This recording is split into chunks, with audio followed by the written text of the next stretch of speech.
What they do. We're live. All right, we'll go ahead and get started. Welcome, everybody, to the October 29th, 2024 work session, 5:33 p.m. Thanks, everybody, for showing up. We got two items on the agenda tonight. We're Old Town Strategic Plan Discussion, Part 2, and then we'll be moving into a Metro Solid Waste discussion. So with that, I'm going to go ahead and turn it over to Sean. Thank you, Mayor. Our consultants, First 40 Feet, are here to give you all a brief presentation. It's a little synopsis of your last meeting, the initial kickoff meeting we had about the Old Town Strategic Action Plan. And then a discussion of, I think, the direction and outcomes that the council would like to see some plan. So I'll turn it over to Jason and Will. Sure. This is, as you mentioned, this is an extension of that initial conversation, and we wanted to just reiterate the project purpose. And so the slides here are really just a refresher on the role of the strategic plan, which is really looking at how that plan can promote the growth of businesses in Old Town, and where there are opportunity sites, and there are a few that we noticed on Pine Street, for instance. How you might approach future development and infill on those sites. We know that from state mandates, there's some issues about requirements for housing and other things, incentives that we want to explore what that impact might be, and in particular looking at those sites to see how those regulations might affect those, or what's most strongly valued, and how can we navigate that as an issue, knowing that we're probably going to learn about trade-offs in terms of developers and what types of products they try to create. But this gives us a place to really look at what's coming down from the state level. What are your assets and opportunities you have? And is there sort of a common agreement on where you see growth happening? And we know that some regulatory changes are in place to address buildings that have already been built that maybe aren't sort of following a prescription that you think would be better suited. And so we're going to explore that as well. We're going to meet tonight with the Sherwood Main Street organization to get a sense of, from a business perspective, what type of partnerships would work to promote Old Town. They're going to have their own specific interests, but other communities, and you all have things like facade improvement programs. These are incentives to help people stay in place and to bring in new businesses. And so we want to explore those opportunities as well. So how do we promote existing businesses? Also encourage new development, and in particular, what does that new development feel and look like in these opportunities? I really think that's kind of what we're trying to get at in the strategic plan. So that's the purpose. A little long-winded there. Sorry about that. So it's much shorter when you read it. Let me just click somewhere. We have some objectives around community engagement. We're working with you to establish a project advisory committee, of course, and that's in the works. As I mentioned, there's some key stakeholders in terms of the Main Street organization, because that's really sort of the core representation for your downtown businesses.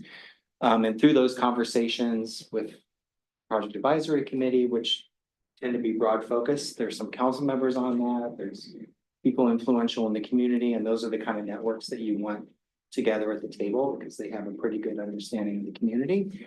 And so working through them, through you all, through the Main Street program, we want to kind of identify this as sort of what you all value in downtown. And these are the kind of things that we want to preserve. And these are looking forward, what we might want to be directing ourselves towards. So that's what the vision sort of loosely does. And we gather that information through engagement and visioning.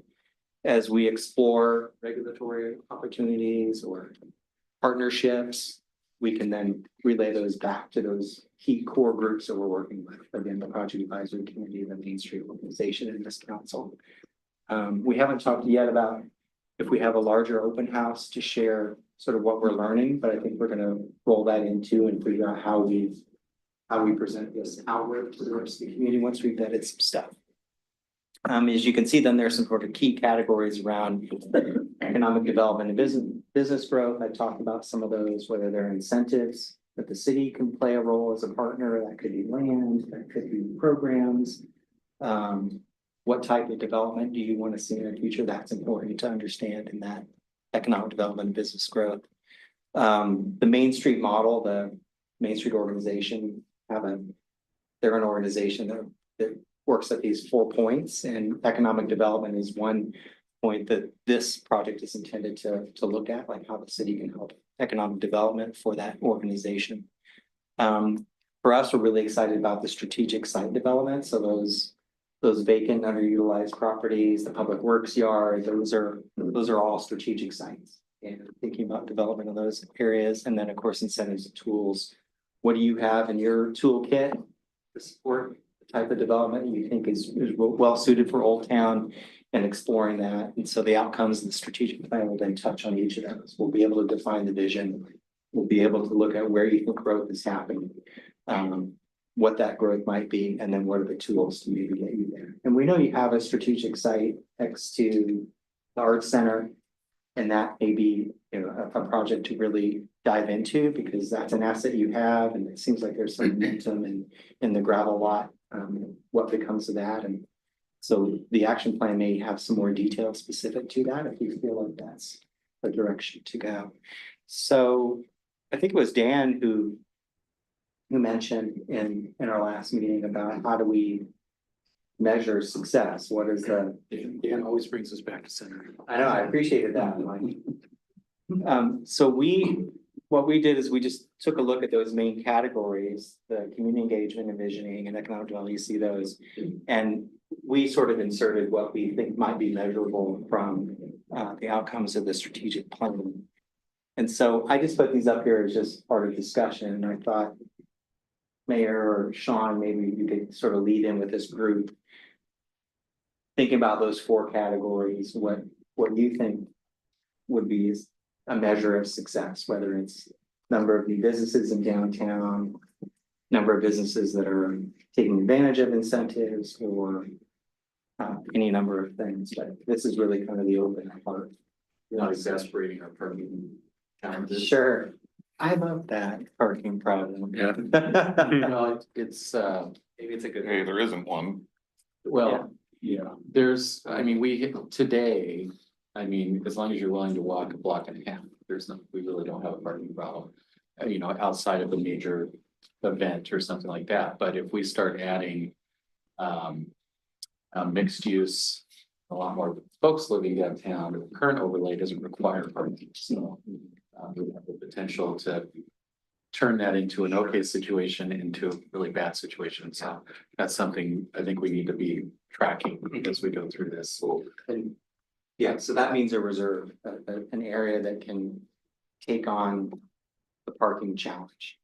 That could be, you know, a 120 by 80 foot area in public works area, who knows? But I mean, those are things that we're not likely to see the parking problem solved on each parcel, each property as development occurs.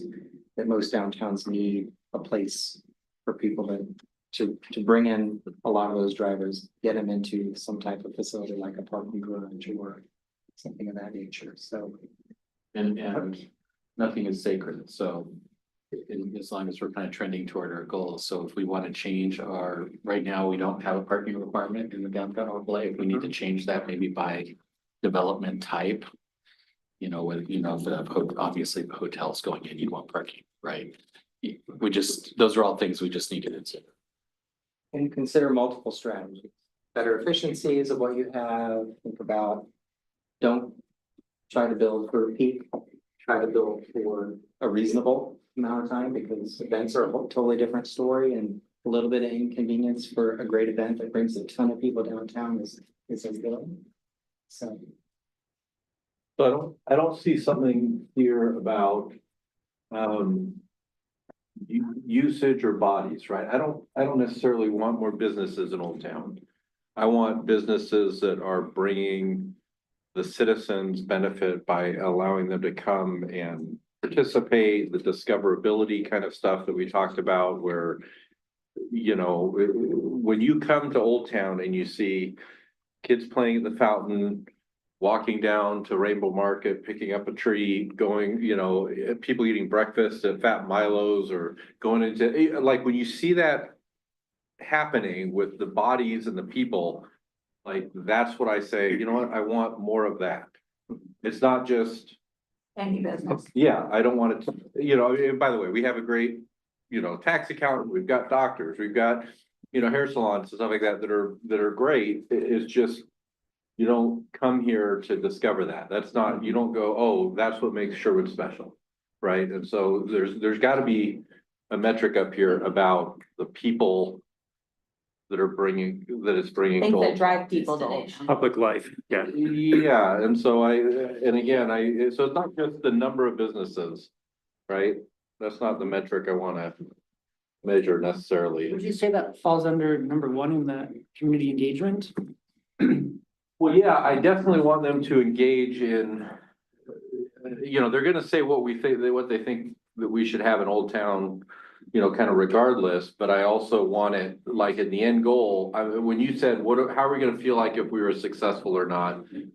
I'm gonna feel like success when you know, when I come downtown and I see the activity, right? You know what I mean? Like, when I see the people doing and walking around and moving, and it's got the vibe of, Yes. you For know, instance, if you're adding new businesses, but they're all closing at 5 and opening at 9, and you realize, wow, we're not extending the arc of the use of Right. town very broadly. We've added all these businesses, but they're Or- closed up and it's not an yeah, active they're open place. for 4 hours on a Or you can weekend. say, Right. we've got a bunch of restaurants, but they only cater to this part of the day. And do we Exactly. need to extend that? So they're all closed on Mondays and lunch, Tuesdays. dinner. Yeah. And then open on Monday and Yeah. Tuesday. Yeah. Exactly. Yeah, And so, Businesses that drive foot traffic, you know, that, I don't know what kind of parameter to put on it, but it's, you know, like a lawyer's gonna bring 3 people to the city.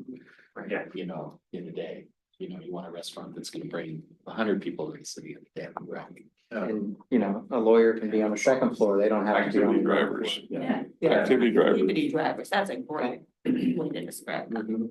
The point that the mayor gave us. and I think one of the elements of discoverability that I keep thinking about is it's a type of business where things are changing, right? I kind of know what I'm gonna get when I go visit my lawyer, right? That's not like, oh, I wonder what they're doing today. Right, I've got, but with restaurants that are changing their menus or different things. I could stop by for a special of the day, or same thing, you know, bookstores have the same thing where Yeah. they're changing things and. You know, even, you know, a lot of the different food things, when we had the vegetable stand over here. It was like, sometimes I literally would stop just to see They have- what, They have- what the new thing was, In and I'd end season, up yeah. buying, you know, a couple of new things, anyway. Got it, yep. I think, we talked about mercantile shops, just getting, part of what drives foot traffic is, we could have, potential of a hotel, that's another way of driving foot traffic. Potential, obviously, you mentioned mixed use. I think a conversation that we're gonna have is, especially as we go into comprehensive planning for Sherwood West, is affordable housing, which probably our downtown core is the best place to put it. You know, so I think all of those can also drive traffic as well. Yeah, or workforce housing, right? If we say, hey, we're gonna have restaurants, let's make sure there's some housing for those people that are working at the restaurant that is walkable from.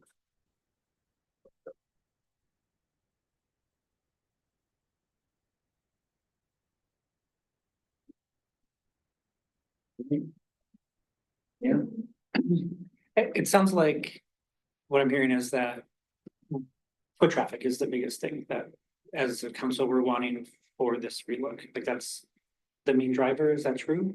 I think foot traffic, but in the context of also the placemaking that we want to do and what the look and feel of our downtown core is gonna be like. Yeah. Foot traffic's the result, it's not the goal, in my mind, right? Like, if the goal is you have the foot traffic because there's a bunch of stuff that people wanna see and do and go to. Mhm. I'm not- Okay. It's not foot traffic for the sake of foot traffic, right? So Like, it's coming up with what we want those drivers to be that would bring foot traffic here. It's a measure of success. Yeah. which Totally is getting at, yeah. Yeah, as you're getting growth in businesses, are they creating to a more active downtown? Are they expanding the offering of the things that do bring people. I think we can get that I in think here. one of the challenges you have now during the daytime, I think things are often slow because there's not enough people in Old Town during the daytime, right? Because not a lot of people work or live in Old Town, or if they live, they're at work somewhere else, right? So I think if there's a critical mass that has to happen, and then kind of becomes a chicken and egg, right? You need more people, so business makes sense, you need a business, so more people want to be there, right? It's how do you solve that kind of chicken and egg conundrum? But I think that again, with the businesses that you're trying to attract, if it can be something that is accessible to you know, young families or parents that have kids, you know, that are going to the you know, the parks, the libraries, you know, the fountain, and able to do something, grab a lunch or something down here, and then it kind of can morph at night to, you know what, and it's a pretty good place to eat, and so we'll go out there on a date night and eat, you know what I mean? Like that's Yeah, where. none of that addresses weekdays, daytime though, nothing you just said addresses that. No, but that's just it, is I think it's a different clientele, because when I come down here in Old Town during the day. I feel like there is traffic, but it's not the kind of traffic that are gonna go to 503 and Court, and, you know, like, I often see them go to the Rainbow Market or to Hungry Ear and get a cookie or something like that, but I don't, you know.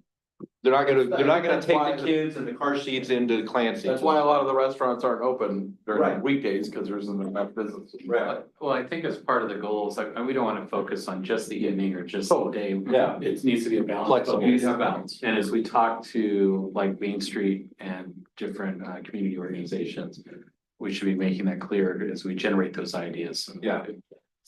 But I think that's also why you need other, like, I think retail is another big thing, right? Because, right, then you have people that work there that could go to a restaurant at lunch, right? And then it kind of feeds off each other, right? And you're bringing more people down that then are gonna go to the Mercantile and the restaurant, right? And obviously, these are not gonna be big box stores. But right, but so is it legal for us to say, hey, if you're gonna be in Old Town, you gotta be open 8 hours a day? The only way we can do that is by having some kind of grant program where we can be more selective and have our grants are awarded. Like, they could open a business, they wouldn't necessarily be eligible for incentives, and we can structure incentives. We have a lot more leeway in how we structure incentives. We can't say you can't come here. You know, because we don't like the type of business you're gonna be. And for the Right, if they're willing to pay their own way, we can't do Well, it. there's some businesses that say, hey, you can't come here unless you have a shop that looks like this for design standards. Well, we also have our design standards. No, it can't, but in that.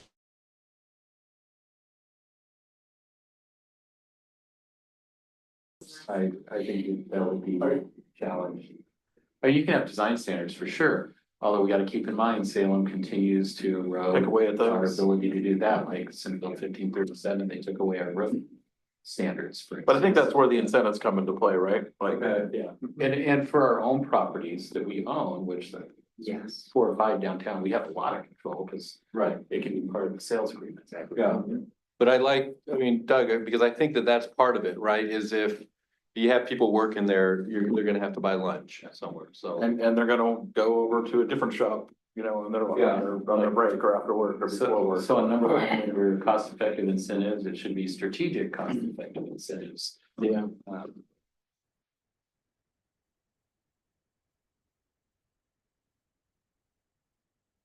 Kind of falls under the incentive bucket on the bottom right too. I think that's where we have to really target any incentives towards what we're trying to drive. Yeah. Yeah, and it's, you know, every time you have this conversation, we always talk about, you know, facade grants and SDC offsets. I just want to make sure we're like really casting a wide net and looking at what other creative programs communities are doing, you know, I've got to believe there's other creative stuff going on out there we should be considering too. Yeah. You make a good point. We, you know, Kevin and Jenkins Symposium, because Kevin, you know, they have the symposium in Tiger, and they talked a bit about the programs that the incentives they were creating to get people in downtown. They invested in the streetscape. You all have already done that. Tiger did. Tiger did, yeah. And so they have a storefront improvement program, and they have a tenant improvement program as well. So like, if you want to incentivize the type of business that's open later hours or creates that active thing, you can use grant dollars, right, to encourage that type of use, so. Budget tighter. Well, exactly, that, those, Yeah. yes, the money bucket is always, But it's tough to figure out we have- how much to throw in there. We don't have to go, I don't wanna go down the rabbit hole here, but if you set aside even 50,000 a year out of URA funds. That can do a lot.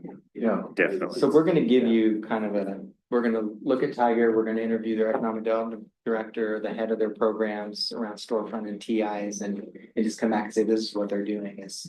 Are you gonna look Something to at consider. other surrounding areas as well? It's a good one. It's nice to look at ones that are really close by because they're your Well, I competitor. think Beaverton. So knowing like would be good. Beaverton's yeah, another good one, yeah. I agree. We're a part of the outdoor Beaverton, we're on a consultant list for doing outdoor seating. Yeah. I know it's a ways away, but Sisters has, I mean, their facades, They're incredible. yeah, incredible, and they've got a really vibrant downtown core with lots of really interesting businesses. It'd be interesting to see, for me, Mhm. to see what's driving that. I mean, how are they making all that happen? We have 4,000 people. I would have lots of tourism though, but I would even look at Newburgh, and I know that might surprise some folks, but that downtown strip has some amazing restaurants. Yeah. And Yeah. you know, I'll use it. Midville, I mean, I know the, I can talk about it here, but I know the story behind Newburgh really well. yeah, it just, you know, it may be, it's not necessarily, I don't think they're offering incentives, but maybe they are, I don't know. But they do have a lot of students. But they have a lot of. One family owns most of it and then they pick who they want to go in there. And they give them a lease that that lures them to get there. Newburgh has a lot of attributes too that are a little different than here. For instance, Yeah. the drive-by traffic and visibility, you don't have. the Right, ability that to means- Space. They ran 99 through their old town. They did not run it through our old town. And the other reason I mentioned them is because they have some restaurants there that they're not just a restaurant, they're a destination Yeah. restaurant. Yeah.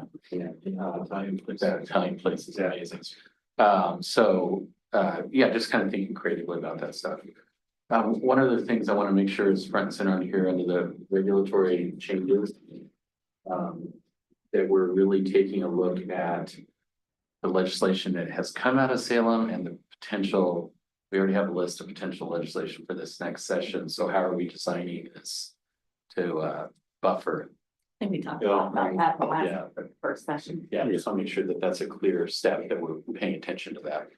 Yes, and we talked to Eric about that. Sort of have a strategy session.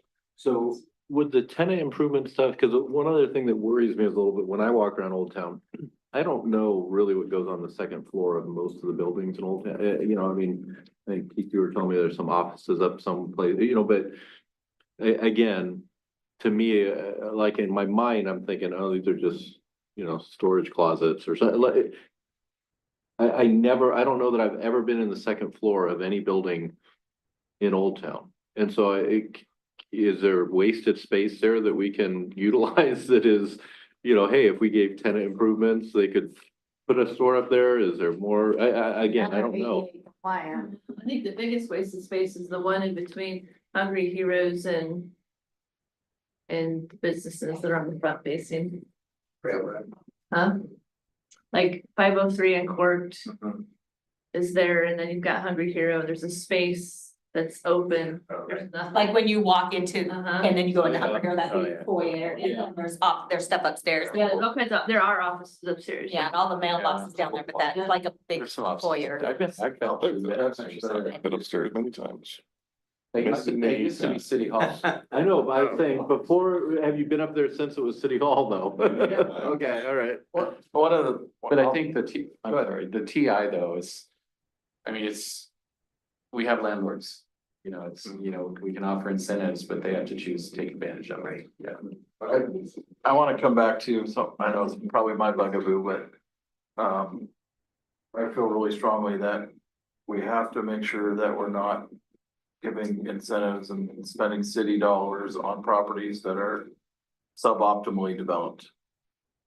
Right? Like if there's if there's a zero lot line building that wants to do a facade grant and fix up their second floor to use it, great. If there's an old house that's serving as a business that has 1,500 square feet of grass next to it, I don't want to give a dime to that because it needs to be redeveloped to optimize that use of space. And I'm saying there may be exceptions to that, but it just is a general, right?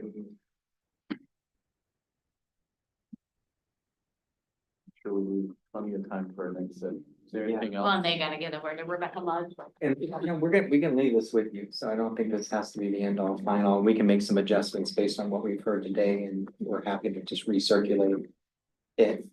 If that's appropriate, we'll talk. Just to add to my last comment, if they want to tear down the house and build a new building, then I'll give them incentives. Because then we're gonna get more stuff in there, right? No, I'm tracking you on that for sure, yeah, I mean, it's like if you had a McDonald's on Pine Street, would you really wanna offer TI improvements to keep a drive-through? No, you'd at some point wanna try and phase that out. Yeah. Okay. All right, well, thank you so Yeah. much. Thank you.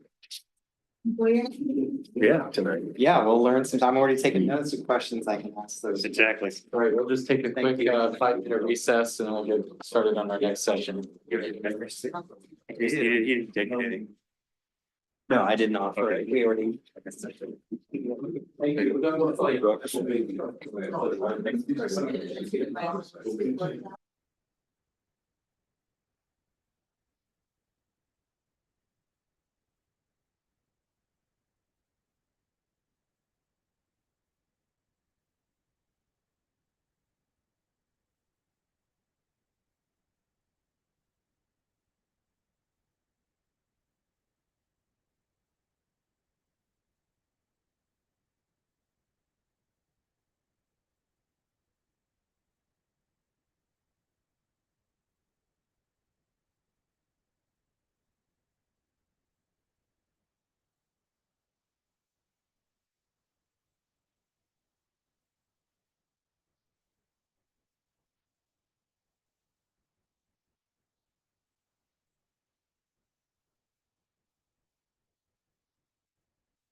All right, welcome back, everybody, to part two of our work session tonight.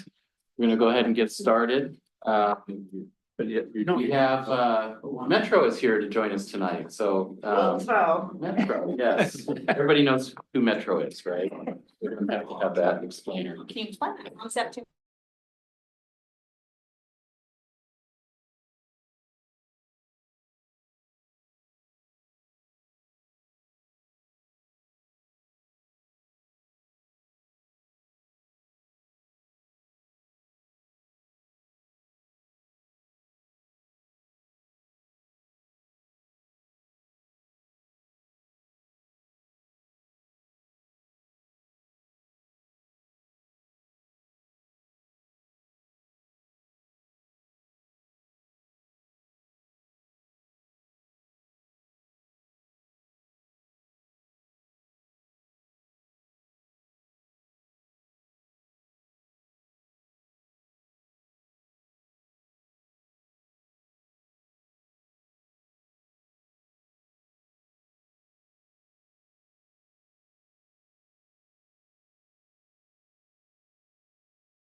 Yeah, I think that would be great. That would be good. Johnson City would love to host Metro Council. That's right.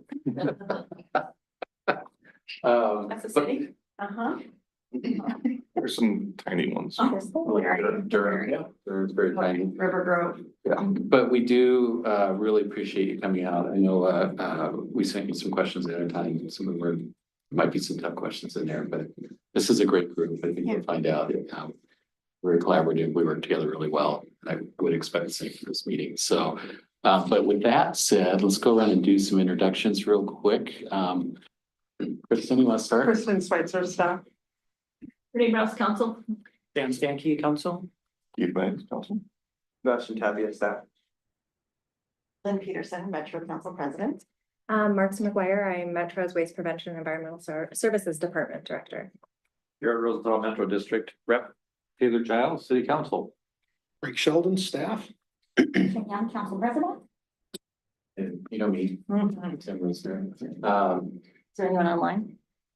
Oh, Kristen. Well, Kristen's online. You may know Kristen. She's with Pride, who's our hauler. They do a great job in our community.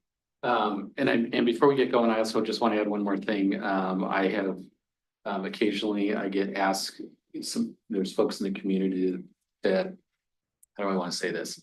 The wider community, you know, that worry about Metro and transparency and all that kind of stuff. And I just want to say this last year and a half, 2 years have been great. You guys have really opened up. You let me sit, you might have regretted it. You might let me sit on the Metro Rate Policy Advisory Group and the stakeholders group that look at the EGR. So you know, the level of community involvement is really, let me rephrase that. The level of involvement with cities is really ramped up, and we do appreciate that. Hopefully this is just an extension of those conversations. So, awesome. So I think you brought up some slides. You want to go through? Yeah, I just wanted to open it up though. I think a lot of you know, I started on city council in Lake Oswego. And then went to county commission and was chair of Clackamas County. Took a hiatus from being elected. You have to do that every once in a while. He knows. And then came back as Metro Council president, and in the meantime, I went and ran WashDOT in Washington State. When I came back, I did get the state logo tattooed on my back. And I got it in Latin because everybody thinks she flies with her own wings, actually refers to female. She flies with her own wings, but in Latin, Alis Velat Propris is actually local control. It's It's about, this is the Oregon roots, right? So, that's my Wisconsin accent, roots. Just to add that in there. So I just want to say I'm very respectful about the relationship. This region has wanted to do regionalism so that we can all benefit from the gains and not have any one part of our region rule the roost. For us outside of Portland, there's one perspective of making sure that we are all in this together, because we are obviously dependent on downtown Portland to succeed. They are also dependent on us to succeed. So when I sit here as a regional Metro Council president representing Gresham to Forest Grove, Portland, all the way to Wilsonville, just know that I am hearing all those voices at once, down to the community level, down to the neighborhood level. So it's important for me to get that perspective. But that doesn't necessarily mean that we're always going to agree on 100%. I feel like if we get to 80%, we're good to go. If everybody's happy at that level, then we've actually done something. If you're pissed at me for 20%, I can't do it. I can't do much about it because we found a way through, right? Where everybody gets a piece of what they're going for. So in terms of this, I want to just to set that as the context. That's where this council is also coming from, is out of respect for how you have to do your business, but also the goals that we're trying to achieve on behalf of the region that we're asked to. It's not that we just make this shit up. Well, you can think that, but you're not getting all 24 cities in your face. Very different perspectives. So I guess I just wanted to say that we obviously set the fees annually on garbage. We work to balance increasing costs of the impact of raising the fees. And if you'll recall, during the very beginning of COVID, we were just about to set fees, and we listened to the city's request to not have huge increases during COVID. And so what you're seeing now is the direct result of us having held back for 3 years. We did have increases, but we did not have as large increases because we went into our reserves. And what Marta will go through is kind of why we had these increases. But right now, we no longer can go to those reserves to cover the increasing cost of labor and inflationary and other things. So I just want to put that in perspective. We heard you, we reacted, but now we're in a position where we can no longer hold back. Otherwise, we're in precarious state with just being able to keep our operations reserves at a level that they need to be for emergency management, which we had. This is not something that could happen, is that we've had to go into these reserves for emergency reasons in the past. So I'm going to turn it over to Marta, who is the director of our services for the last couple of years now. Couple years, yeah, Yep. about 2 years now.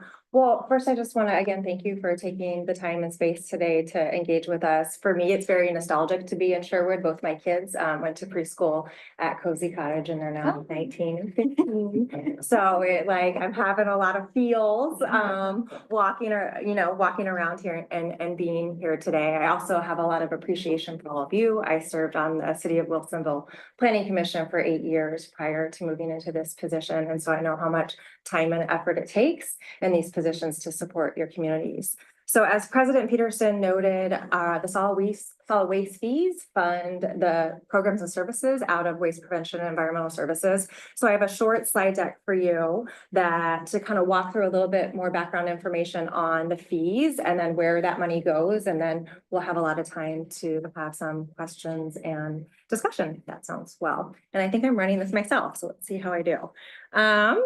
So just wanted to start with big picture. As President Peterson noted, we set our fees on an annual basis, and this runs parallel to our budgeting fee process.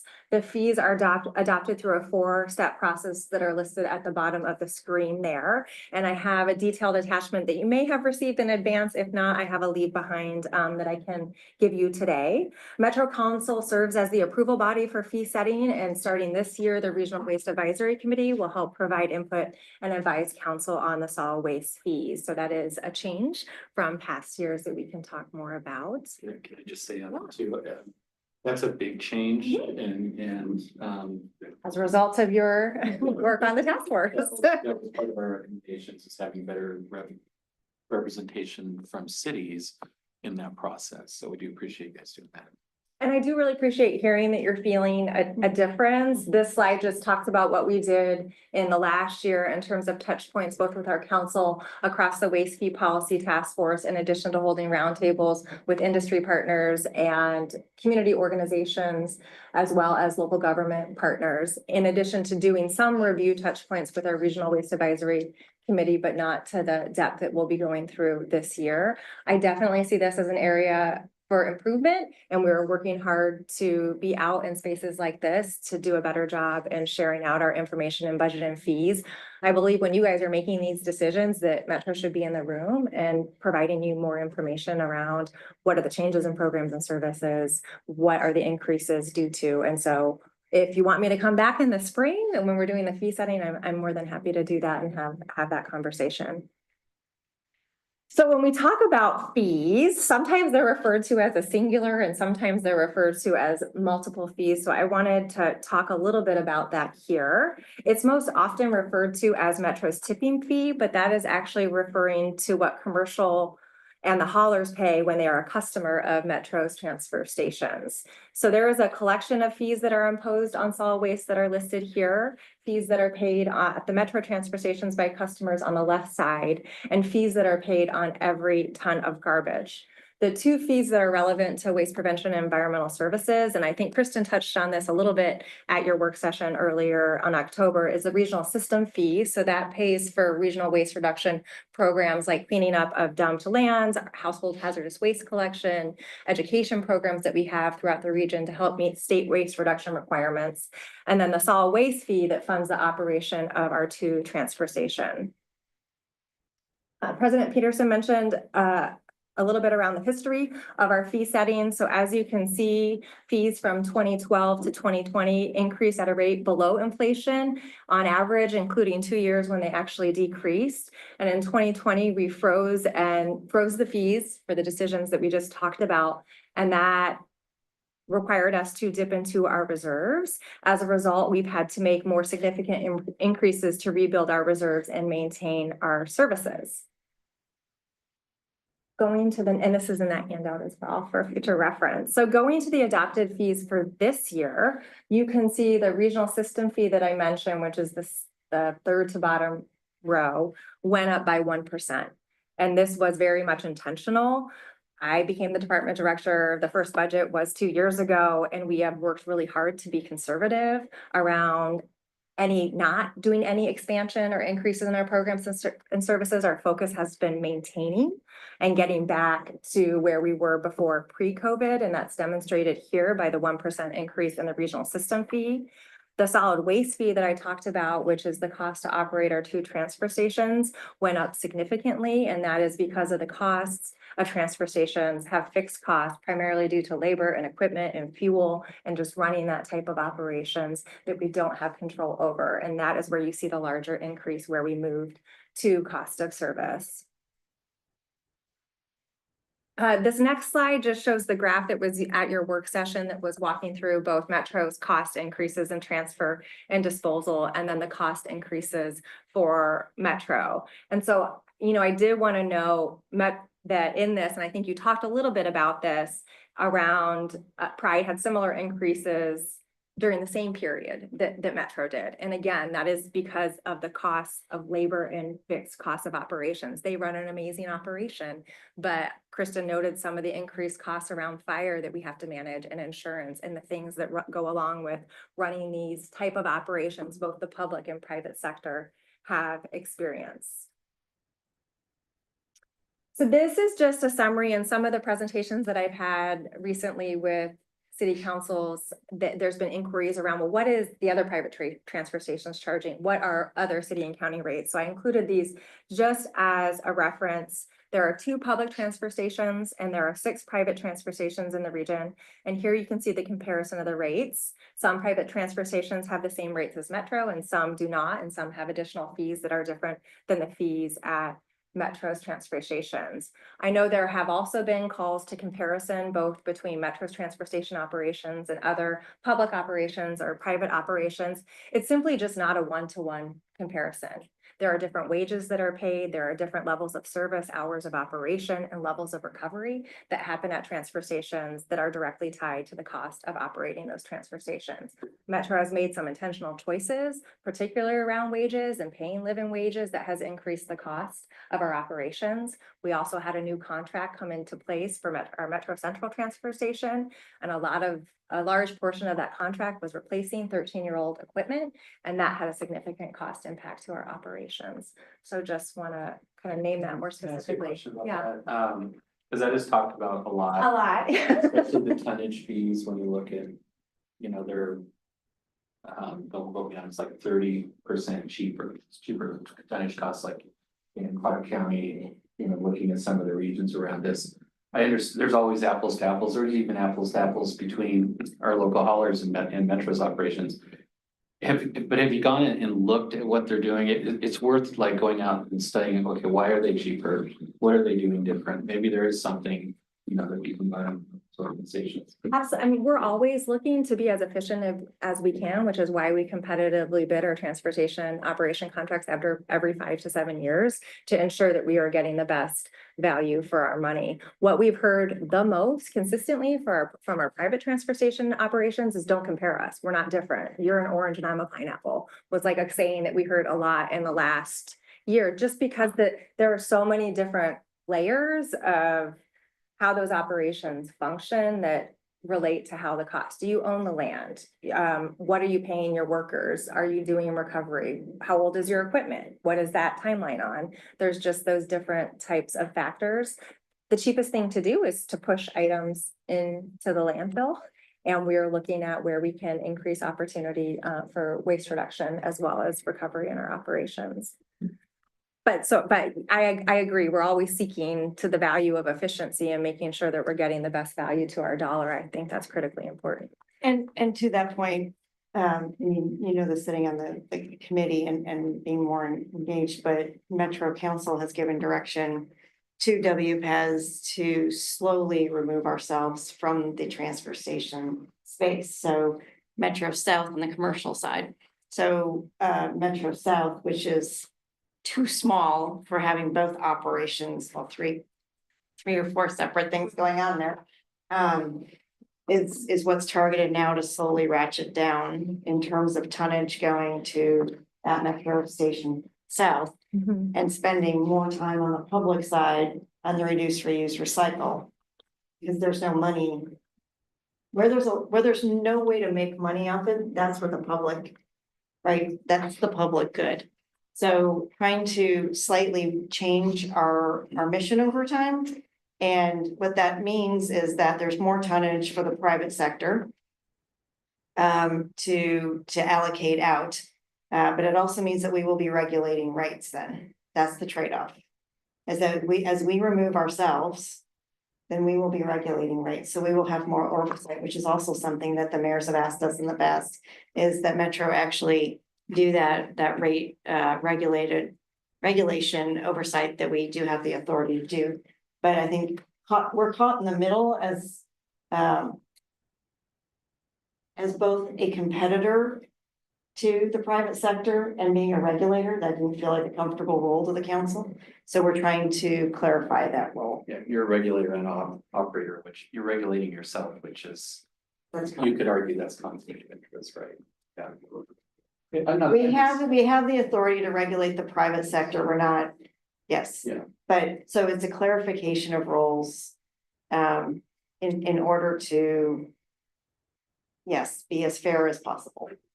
And I'll touch on this is the guidance that's in the system facilities plan that's currently under review, and I'll touch on that a little bit too. So. Okay, and so when you say, hey, there's these things that we don't have control over that are causing things to go up, was it ever approached to say, hey, maybe we don't want that service anymore, or we can't afford to have whatever that service is, the newer truck, the better recycling plan, or whatever, to just say, yeah, we can't afford it, and so we're gonna reduce that service or not use it just to keep the costs down, because that's what private sector would do, right? They'd not just look at, can we replace it and, you know, raise money to do that, but if we can't afford it, we've got to just cut it. Well, I feel like over the past several years, even through COVID, the private sector and both the public sector have focused on maintaining basic levels of service, and that's the guidance that we had been given to develop our budget, was maintaining our operation hours. They provide services to a number of different haulers in the region. So if we were to reduce our hours of operations, which could provide a cost savings, it has a ripple effect all the Oh, way yeah. down to the community level. Yeah. And what we have heard, and I'll talk a little bit more about this, is values in the region when it comes to these type of services. Yeah. People will go to recycling events and spend hours in line and pay additional money to recycle items that can't be collected at the curb. Or in cities in Washington County, pay for Recycle Plus or other Ridwell services because they want to have more services. So that wasn't something that we looked at, or at least when we were given direction to develop our budget, it was maintained. So that's what we've done. We have not made any expansions to our programs and services, but we focused on being able to maintain that, and in doing so, protecting the things that residents value in the region. Okay, great, thanks.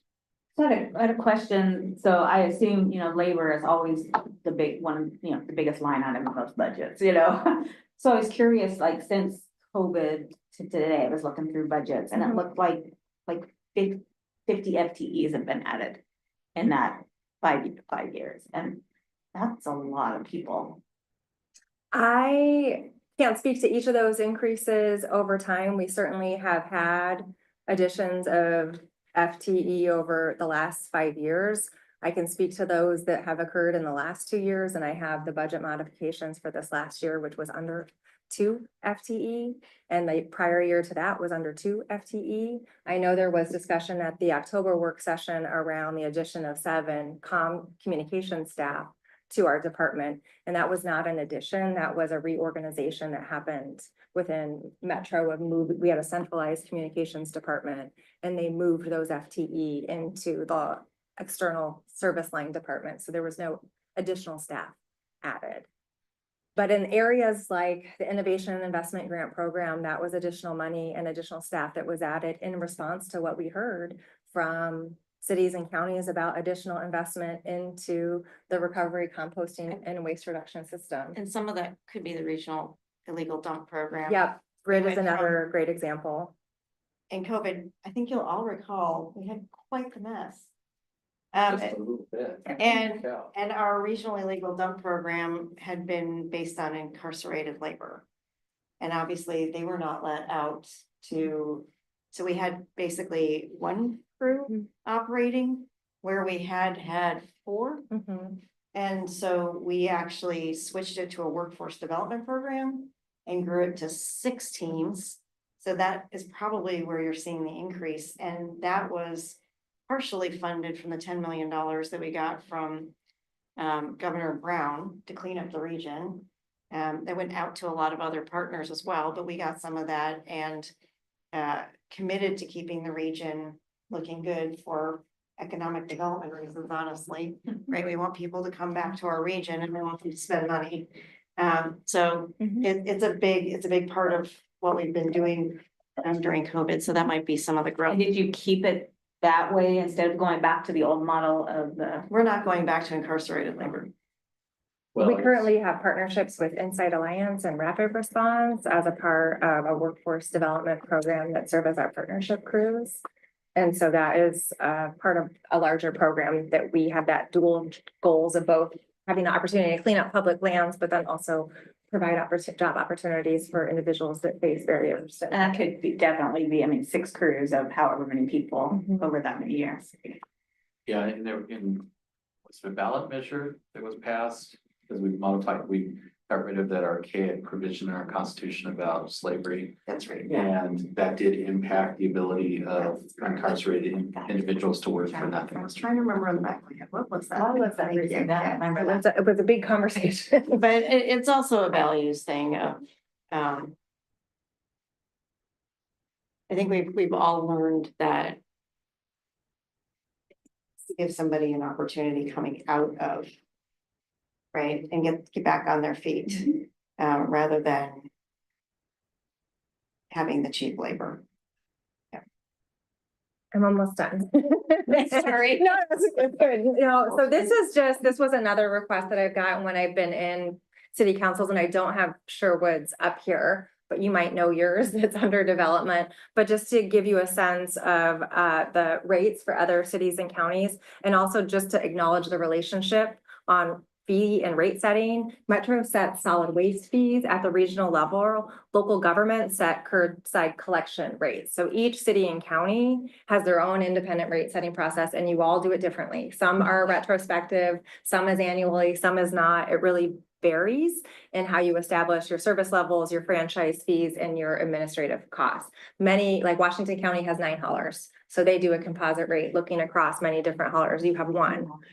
So it is very different in how that is done. Metro solid waste fees are not discretionary, so haulers that utilize Metro's transfer stations incur these fees that we set for those customers.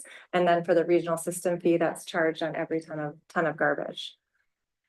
So I mentioned a little bit looking ahead in terms of fee setting, the engagement with the Regional Waste Advisory Committee. We're really working on improved budget and fee information. We have a new open budget software that will hopefully be launching shortly here, where you can kind of walk through our budget in a much deeper level of detail, because that was something else that came from the task force that we needed to do a better job in making our information more accessible, and also being able to share out what people are getting for their investment. We also plan to host a forum this spring to gather additional input to share with Metro Council as a part of the budget development.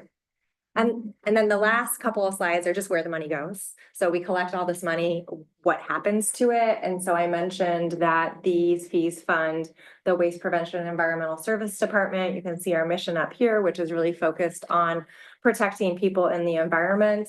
We rely both on public, private, and nonprofit partners to complete our mission, and our operating budget falls into the 3 key areas that are listed here. Our garbage and recycling operations, so that's the 2 transfer stations, as well as management of the St. John's landfill. We also have services and community investment. So this includes the RID, cleaning up of dump garbage, advancing waste reduction through grants, partnerships, and education, as well as our household hazardous waste facilities that we operate, and planning and partnerships. So we work with cities and counties to reduce the impacts of products and waste through policy and regulation. There was a question that we received around, have you talked to cities and counties around diversion? So in 2019, Metro Council adopted the regional waste plan. So this plan was built in collaboration with city and county governments, as well as community organization and industry partners. And it outlines our path to diversion. It is about how do we manage the impacts of materials and products. It has goals and actions. It has a system indicator to measure progress, and I'm happy to share more information on that. This is just some of the key system indicators that we report to Metro Council on each year on our progress toward these larger items around goals around living wages. How are we doing within our workforce? How many youth are we reaching through our education programs? And what are we doing in terms of cleaning up dumped garbage? We have a couple of new measures around the reuse sector and greenhouse gas emissions that are currently under development. I also really appreciated some of the questions around the key performance metrics around budget. That's something that myself and my finance manager and deputy director are actually actively working on. It's something that I feel like has been missing from our measurement framework, and having more accountability for each of those program areas that then we can share out with you all, as well as our Metro Council. So I hope, in the next several months, we'll be able to have some of those preliminary measures to complement this at the program level. So absolutely, we should be accountable to those metrics, and it's something that we're working on, as well as something that our auditor recently called out as well, and having both of those things happen. Yeah, actually back on this one, because for instance, the advanced environmental literacy and waste prevention practice. I want my kids to understand how to recycle and all the other stuff. If it's $10 and it makes this massive difference, great. If it's, $10 million and it makes a very small difference, that's a different thing, right? Right. So that's why I need to know what that does to the line item, of the budget, because you know, when I drive to Portland and around the metro area, sometimes I go, are we, you know, are we cleaning up the garbage that's around?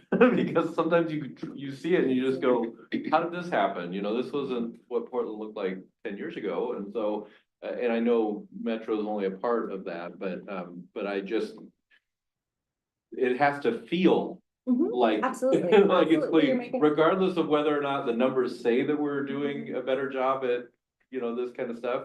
It's gotta have the feel of it as well, and so that's why I'd love to see those. And we do have the Regional Waste Plan Progress Report, which actually shows the data over the last, since 2019 for each of these different measures that I'm talking about, that has a specific number, so you can kind of see that.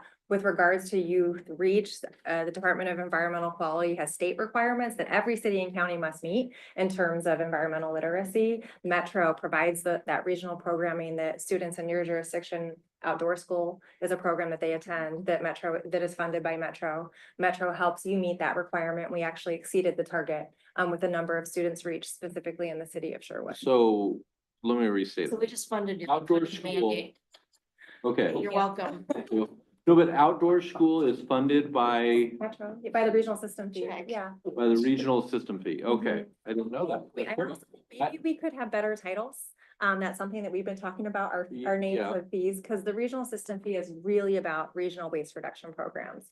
And we have requirements both at the state level for what cities and counties must meet. And a number of those things like outdoor school, some of the education requirements that you have, Metro conducts Yeah. on behalf of cities and counties, so you can meet those items that are identified in its ORS 459A has the waste reduction requirements. I consider myself a smart guy and I Googled what putrescible. Putrescible weight. Putrescible. Wet waste? Yeah, I was like, I don't know that I've ever seen that word. I don't know that I've ever heard it.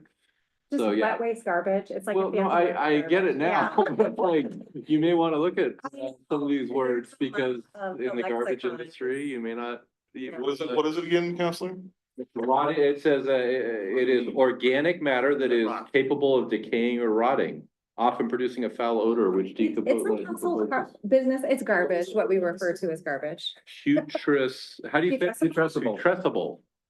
Putrescible, Sounds like putrid, yeah. yeah, yeah, again, Did your communications department? approve it? That was in solid waste. This came before us. I think I know there are efforts to make code language more accessible. Yeah. But I think it's both in state law and then also in our Metro charter. remember- that have these I remember it was definitions. in a title of something that I had to read and I was like, oh, shit. literally, yeah, probably. Substitute sticky stuff. Yeah. So isn't this great? A moment of education for those that are listening. Yeah, New word. yeah, putrescible. Accessible.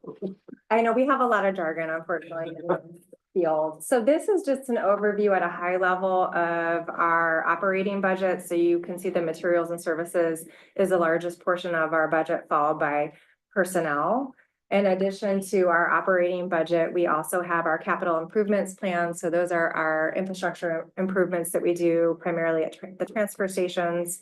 And we also have an unrestricted reserve where we have a financial policy that we have to have 45-day operating funds within that. Then we also have a restricted reserve that we are required to have in place for management of the St. John's landfill. So that's another responsibility that Metro has, is the closure of the St. John's How landfill. much is that? That reserve, I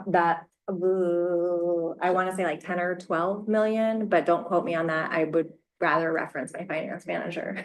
He's the keeper Does of everybody here numbers. know where the St. John's landfill is? I don't, in closing it, it's gonna be reclaimed, or is it gonna be? It's already been It's reclaimed. Yeah. Okay, It's park open space, okay. basically, with some limited access. Yes, I mean, the methane is still The methane. is still flowing going. freely. But the birds So love it. Don't go out there and light a cigarette. We are monitoring the closure of it. The future is for one day it to become a park, a prairie. Oh, great. Yeah. All the methane off of it, right? Didn't we have is there an agreement with the city of Portland for the methane? Those on the St. John's landfill pulling the methane off. We have a methane collection system that Bad, eh? addresses the methane, that captures it. I'm not sure about. Are you burning it off or are you collecting it and selling it? That's a great question that I would love to get back to you on. I'm not sure. Great, so I would, Yeah, Money I would makers. certainly hope it's, I mean, Waste Management is one of the largest energy companies in the world. Because of methane off the landfills. so the one thing just to note about this is that 70% of our materials and services and labor is to support our transfer station. So that's the 2 contracts that we have to own and operate. We do have this broken down in our new software that will be released by the program areas that I mentioned, so you can walk through it in a little bit more detail. I just wanted to cover some highlights of our work over the last 2 years. Our primary focus has been to restore levels of service, really getting back to baseline post-COVID, and we've really made great progress. I mentioned our youth education program is a service that we deliver in the region. Since the closure of the schools during the pandemic, we're now back in the classroom, and together with our partners, reached more than 30,000 students. Batteries, it is batteries. I'm like, So "Bitch," I'm like, "What the-" we know our 2 permanent transfer stations don't meet the needs of everyone in the region, so we do host the pop-up collection events that are heavily in demand. We made it a priority to double those targets for this year, and Metro hosted 37 small-scale events as well as 14 large-scale events, doubling the amount from last year. We also were able to maintain our 2-day response time for cleanup with our RID, getting back to pre-COVID levels, and made a long-term investment in the program with the purchase of a RID deployment center on Southeast 8th Street. What is RID? It's our community stewardship program that does the cleanup of dumped garbage. The So regionally legal dump program. Originally, Thank you. We may be going through some rebanding potentially, but RID is very beloved. Good, because everybody searches for dump and they don't think transfer station. No, and we do have a dashboard where you can see all the reports of dumps that have come in, as well as our response time and number of dumps cleaned up to date. The other program area that I mentioned is planning and partnerships. President Peterson mentioned, oh, look, Councilor Rosenthal has it. Our draft of the garbage and recycling systems facilities plan. So this has been an effort over the last 18 months to build out a long-term investment strategy for improvements that are needed for facilities in the region. We know that not everybody has the same level of access to either household hazardous waste or drop off of large items. And we are interested in increasing our opportunities to provide those services. We also completed a pilot project to improve standards for bulky waste. So that is another jargon, large household furniture, those things that are more challenging to get rid of. And Metro is working with cities and counties on supporting the development of those programs at the local level. We also launched our disaster debris management program to provide relief for local governments for weather events. And so we had that first opportunity to distribute those funds this past winter following that ice storm. This is just a mention of the budget modifications that we had for this year. So that is just a reference to what additions we made. So I mentioned we had 2.4 FTE that we added in this last year, and that was really focused on filling critical gaps in our operations. The 1.4 were really what we recognized after doing a staffing analysis. We were too highly reliant on variable hour employees to do our coverage. And so moving these to more permanent positions to provide that staffing coverage. that's interesting. So when I look at your budget and at the bottom it says FTEs, it's 10. Because that counts the communications that were there, but then got reorganized, got moved into our department. So I feel like So the cost also got moved into your. No, they were already being paid by the departments. So the cost the same, FTE move. Interesting. Yeah. Yeah, I feel like every organization kind of goes through those cycles of centralizing those shared services and decentralizing them, and that's something that we just went I through. think we do as well, although our different transfers aren't near as large on a percentage basis, but I guess my question would be, because the fund transfer from the waste fund to the general fund doubled from like 10 million to 20 million. So I would have expected if you move employees over into WPES, you would see your interfund transfers back to central services go down. And there's the budget note, the budget on that doesn't tell you anything. And part of it is we have What's driving that? no, that's a great observation. I think we talked about this a little bit during the task force, we have a cost allocation plan, for our shared services at Metro, our central services is what we call them. So that's our HR, our information technology, it used to be communications, there is a human resources, Office of Metro Attorney, other services that are utilized by each of the different departments. And our portion is based on our FTE and our operating budget.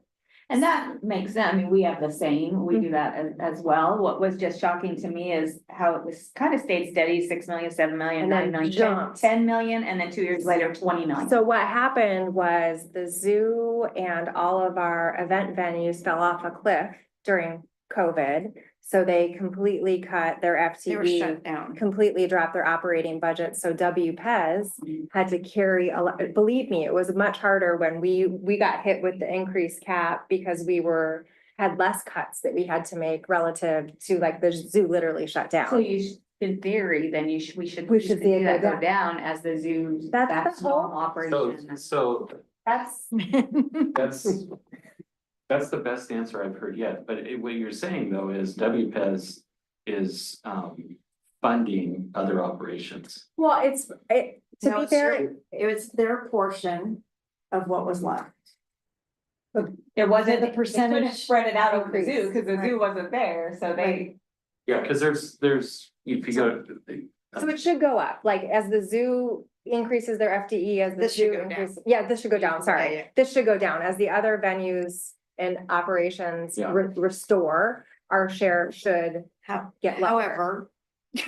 However, cost 2026 is gonna be a cliff for the region in terms of conferences coming into this region, because everybody had booked out to 2026. And because of our reputation, that has fallen off.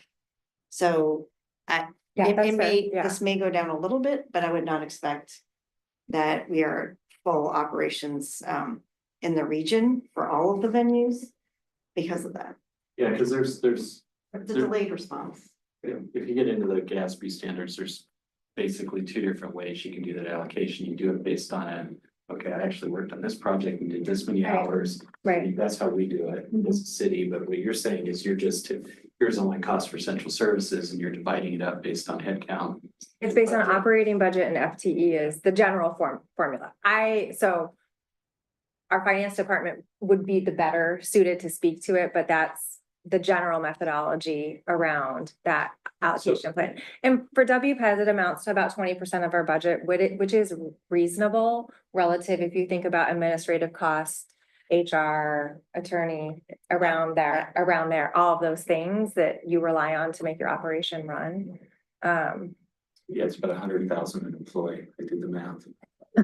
It's a big number. I think going forward though, if this cliff is coming, I would assume you're gonna ask some tough questions about, do I really need? I think there's definitely those conversations about how do we be really The disciplined. departments are currently right sizing. This budget is gonna be rough on at least one. So yeah, we are in that mindset.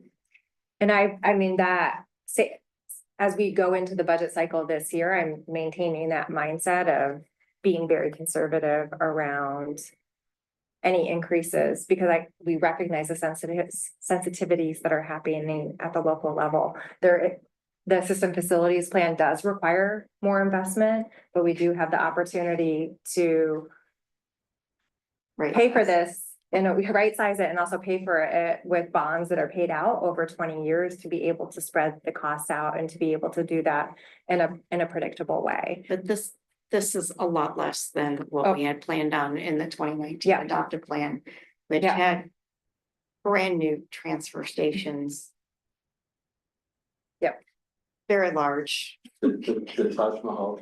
I didn't, I wasn't gonna say it, but. Our council really challenged us to come forward with a plan that was affordable, that maximized waste reduction and maximized Metro's right role in the system. So hopefully we'll see that. I just have 2 more and then I'm done. I'll just add as one thing, Mayor Rosner knows is that there's been substantial vote support on at least in Washington County for some of these services that they have a long ways to go, like Self Hall and stuff like that. There's been some of the mayors have been very concerned and been quite vocal about that. And that's true. I think, you know, we just saw a presentation on, we just saw each other in the Metro Affairs Consortium meeting. I think there's still work to do on kind of exactly how those things. Yeah, What I'm absolutely. hearing from our hauler is we can do a lot of that. You know, in fact, Pride's, we're already doing curbside batteries, you know, they already have a recycling center, they were taking electronics long before it was required, so I think there's the ability, we don't necessarily have to build new facilities to do a lot of this, I think we have haulers that are more than happy to, obviously, they may need a grant to expand a facility or something like that, but they can take on some of that. Yeah, we definitely got some of that feedback and we'll be bringing proposed revisions to the council based on what we heard, because I don't think they're mutually exclusive. I think it could be an and. Being able to leverage private infrastructure, but I do still think there will be need for some investment in new public infrastructure. I feel that it's telling me that my time is up. So the last two things that I just wanted to cover for you all is some key investments. Council has set some specific target areas, two of which impact waste prevention, environmental services, and environment and economy. And one area is our investments around managing household hazardous waste. What are those two places? My husband needs to know. Oh, so Metro South and Metro Central are two of our permanent collection facilities. So Metro is required by state law to provide this service to residents in the region. And we have the two permanent collection facilities that collected over 4 million pounds last year. And then we also have what we call pop-up collection events that we have throughout the region for residents that. But what live more cities are distant. those two places? Wilson, they change every year. Those are two firms that want. Oh, sorry, City. Oregon City and Portland. Okay, I was gonna say, I was just gonna. That's. And I know that's where outside. The system facilities plan does come into Yeah. play, because that is, we heard a lot in our engagements efforts for this around household hazardous waste collection, large item opportunity for reuse to be able to dispose of that. And so this is something that the private sector doesn't want anything to do with because it's very expensive and requires a lot of management of those materials to ensure that they're disposed of safely. So that is something that we're looking at. The depots that are proposed in here include every resident in the region being within 20 minutes to a depot for household hazardous waste, which you all are not. And so that is, and what we've heard is we want more than that. So Is there a schedule of the pop-ups that are? there is a schedule that's available on Metro's website. We definitely can't meet the demand that's currently out there. We were able to double the targets, but you know, we have 500 people waiting in line. And so we're currently looking this year about how so we don't advertise that much because we have to kind of limit the advertising because it gets so inundated, but we are looking at how we can, you know, further expand that in the interim. It does require a certain permitting from DEQ, a certain type of surface. There are some limitations, but if there is interest from the city of Sherwood, happy to make those connections with our staff. We were able to make agreements with the city of Wilsonville in their west parking lot to be able to do I'm collective trying to events. remember where I saw it. It's not in Oregon. It was somewhere in the Midwest, but they have these mobile Mhm. centers. So instead of building facilities, Yep, they have 3 or 4 mobile groups and they just go out and they'll hit every city every month, mhm. right? And so they're not building facilities. It's just a schedule and you know in your city, they're gonna be there at this location. Yeah. You know, those are the kind of creative things. that we're Absolutely, and that's Yeah. definitely something that we're seeking and have been looking into. The other item to mention is just local government partnerships. So we do provide direct funding to local governments in the region. Washington County gets that funding on your behalf as a part of the cooperative. We talked about the waste prevention education programs that Metro provides, as well as the community cleanup. So I wanted to highlight these because they're big program investment areas that we have. And then lastly, just kind of ending on investments in Sherwood. We mentioned the specific items in terms of services that are provided to Sherwood through our regional programs, the local government grants, as well as the enhancement fees that you get for being a host facility and access to the disaster debris grant program.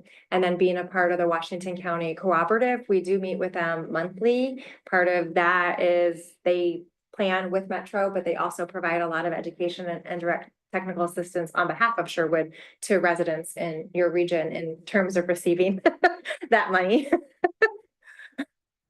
Maybe. So that kind of, thank you for, that concludes kind of the quick. Well, I run-through. think, as you talk about, as we move forward with the, RWAC, I did that right? Mhm. Terrible acronyms, I know. Yes, it is. But I think, as you talk about the outreach you do in talking to cities, but I think there's been a challenge in the past because there's been assumptions that like Washington County is talking with all the cities when they're talking to you, and that's just not happening. And I think we need to rethink how that happens. I also want to put in a plug for, let's do real scientific polls. Yeah, I mean, I love that. Because the polling, the surveys that, and we all do it, they get, special interest groups email them to all their members and stuff, so they can be skewed. And so I think we really need to do, but can I go back to some details? Yes, you can. Questions? Yep. On the, can you go back to that very first slide that showed the steps for rate setting? So I am not Brian Kennedy, but I'm gonna do my very best. He's our chief financial officer. Okay, we can write it down. Or I'm more than happy to talk about that. Yeah. But I really think in that four-step process at the bottom, there needs to be there's a revenue requirement, obviously, but there needs to be a step in there that talks, that taking that hard look at costs, and any time, like even the RID program, when that was stood up, did we step back and say, what impact is that gonna have on rates? Yep. Yeah. I think So that this has been a conversation at the council, probably because of me. Because I feel like this is a utility and should be treated as a utility. There is the basic, what is the level of service that we're trying to provide? And it shouldn't, before we start having this conversation, the revenue requirement was the first step. There was no financial policy, there was no policy discussion. A little back as forward, yes. Yes. So, The impression that yeah, And you heard me, I was vocal about that. yeah, no, and I think that that's just Unfortunate. basic good governance, right? But it's also treating it as a utility that it is. Setting that minimum level of service, what are we trying to achieve? And not just setting a rate to a bunch of assumptions. That you're growing the system at X a year because you adopted a 50-year plan or a 20-year plan, right? I think that's where we got in the rub, is that there was assumption, well, now you've approved this plan and we're just gonna go do it. Like, time out. Time out. Yeah. And when you mentioned, what is 26 is gonna be a start of a tough stretch. If we're not getting conferences. They've just fallen off, right? So we'll have conferences, they just won't be at the rate that we're used to pre-COVID. We'll have. Yes. Isn't a lot of the reason we're not getting the conferences because of the garbage around town that make it look terrible and. It's national No, reputation. I mean, if you Right, go but the you go- reputation is because of the if you campsites go and the around, garbage. significantly cleaned up downtown, significantly cleaned up. Portland, Okay. ODOT still working to keep up with graffiti and that sort of thing. Yeah, But we don't look like we look like every other downtown. It goes back to the protests. yeah. When everybody On thought we fire, had fire over the entire city. Safety. So that and the perception, real and perceived, of the fentanyl crisis in downtown. Yeah, So that's in the last 6 to 9 months, city of Portland has drastically changed their approach and it's paying off. Just a long tail. But it does have a long tail, so. If you go to Atlanta a lot, like I do, downtown Atlanta near the convention center is what Portland was Mhm, 6-12 months ago. mhm. Still, It's, they haven't cleaned theirs up. theirs is getting worse. It's not, theirs is getting. Well, having grown up in the region, I remember in the eighties downtown was a sty. And it took a long time. Yeah. And it's gonna take a while to build. Bear in mind also that our RID patrol does not clean up camps. We don't do the camps. We do it after the camps or illegal dumps. That is not in our jurisdiction to move people out of camps. So, Thank goodness. Good job for that. so we have only Yeah. a portion of Yeah. the cleanup that we Yeah. can be And responsible. by the way, so I've heard you guys use the word dump to talk about illegal dumps and that. I'm telling you, when I first moved here and every time people say, well, where is the city dump, right? Where is the? Oh, right. The Like transfer station. I know, so if you Google transfer stations, you do get those two facilities, but you also get the transit stations for so that's what I'm just saying, is that normal people don't call those transfer stations. Calm down. People in the garbage industry call them transfer stations. Right, that's fair. And so let's go to Google and let's add the word dump in there so that it finds the location for the Most people citizen. Google that, yeah, that's. Yeah. Just, and we're almost out of time, but just another quick question or observation on your, you guys not a geek for this stuff. I actually went and read financial policies. All right. But it'd be great to understand how you're setting your reserves levels, because like right now you've got you got your 15 contingency. 45 days. 45-day Which operation, is the 15 yeah, in your budget, and then you have another 17 on top of that, which part of that's for the St. John's landfill. correct. But 2 years ago, it was much higher. So when you say we gotta build back our reserves, it'd be nice to understand what that means. Because right now it looks like you're meeting your reserve requirements. Just Yeah. barely, there was discussion around moving to a 60-day requirement, given what we experienced in COVID and given the critical nature of our operations. The other need to rebuild reserves, if we want to issue a bond for future infrastructure, we need to have a certain level in our reserves. So that's the other intention around we wouldn't be able to do that unless we start putting more money back in the reserves to be able to do that. As a department, we carry no debt, which is, I think, impressive for the infrastructure that we do have. Any city or county that's launching an infrastructure project does that through financing a bond to be able to do that. So we haven't invested in the system for 40 years in terms of our transfer stations. How many years? 40. So it's President Peterson mentioned Metro South. It's a site desperately in need of redevelopment. And so this is, as Mayor Rosner mentioned, there's still a lot of details. This is a concept plan. It gives us the direction to go left or right. And then there'll be many more details in each of those phases of implementation for the Regional Waste Advisory Committee to weigh in, for us to come and talk to city councils around what these projects look like on the ground. But we haven't had this blueprint to be able to tell us where to go. Well, and I'll say it again, I appreciate when your work on getting better representation Yeah. on the RWAC. We talked about it too. And to Laura's credit, the minute she came in as director, she's like, I think we need. To change that committee.